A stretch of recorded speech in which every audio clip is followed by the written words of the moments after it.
According to some counts, the federal government has a growing watch list that is approaching 800,000 names. If there are 800,000 American citizens who are on a suspected terrorist watch list, everybody knows somebody who's on that list. Am I on it? Am I on a watch list? If you need to know something, I'll tell you about it. Otherwise, shut up. How do you spell your last name? I already have it. Better bad news. If there are 800,000 American citizens who are on a suspected terrorist watch list... Am I on it? Am I on a watch list? 800,000 names. On what watch list? Shut up. Have you been vaccinated? Everybody must know somebody who's on that list. You get the hell off that watch list. Am I on the watch list?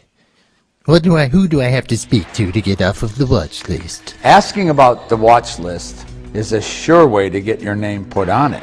But you could get your name on a list if a war breaks out. We have to cull the herd. That's genocide against young people. And that's a good thing.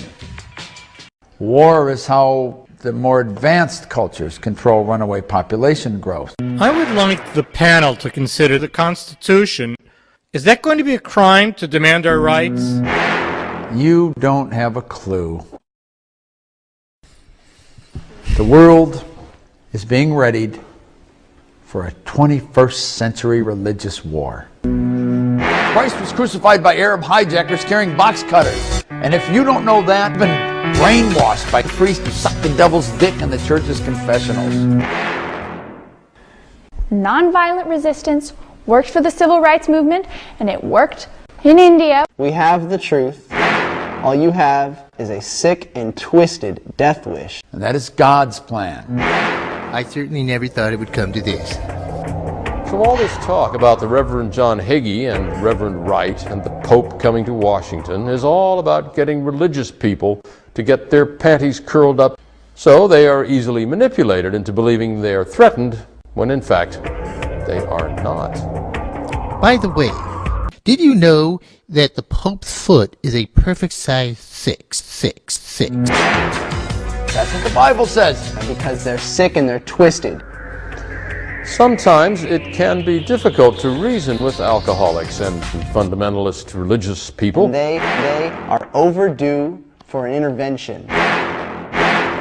Nonviolent resistance worked for the civil rights movement, and it worked in India. And now, they are rolling the dice for their biblical fantasy. If we take on Iran, we're going to use nuclear weapons. And if we use nuclear weapons, the genie ain't going back in the bottle until an American city is taken out by an Islamic weapon in retaliation. So tell me, you want to go to war with Iran?